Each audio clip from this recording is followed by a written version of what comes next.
You mentioned about finding a town administrator with a strong financial background. We're hopefully soon hiring a new CFO. You know, that's a high paid position. You've got a first select person, that's a high paid position. And now a town administrator, also a high paid position.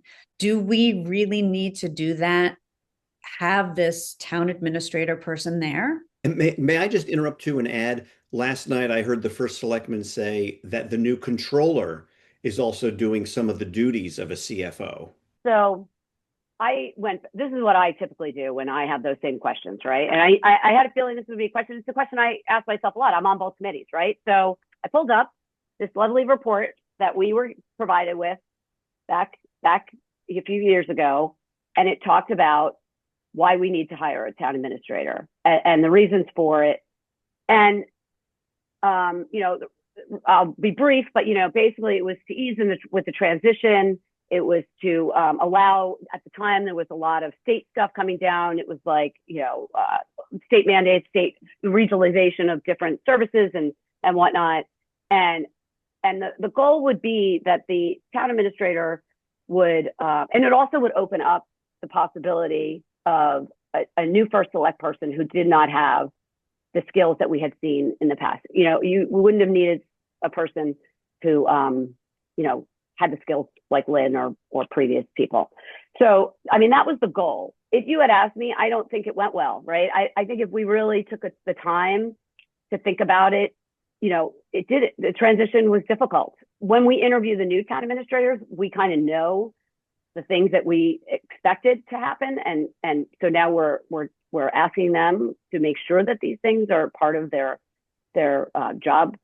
As well as Matt Knickerbocker, and you reported on this, literally adding all the finance stuff to the job description because he realizes he didn't have those skills, and that person really should have it. What the town needs is that COO. I see it though as a COO/CFO. When I researched all the other town administrators in the area, most had been former finance directors or CFOs. So they're almost like CFOs that needed a place to go, so they've given them more management responsibilities.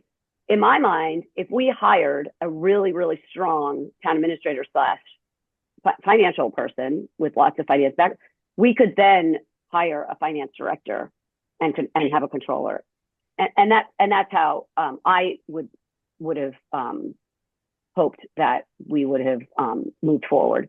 The problem is both jobs became available at the exact same time, and it's made it really difficult to do that whole negotiation because we're really missing that big finance piece that we don't have. And so again, Matt Knickerbocker's admitted it, and we have no CFO. So right now, I would say we still do need a town administrator, but that person, in my mind, has got to have that finance piece. But because we're trying to hire both at the same time, it's become quite challenging. For me, finances are, the majority of what makes town hall work. Obviously, you have the management side of all of it, but without good financial stability and responsibility, it's kind of hard to do anything.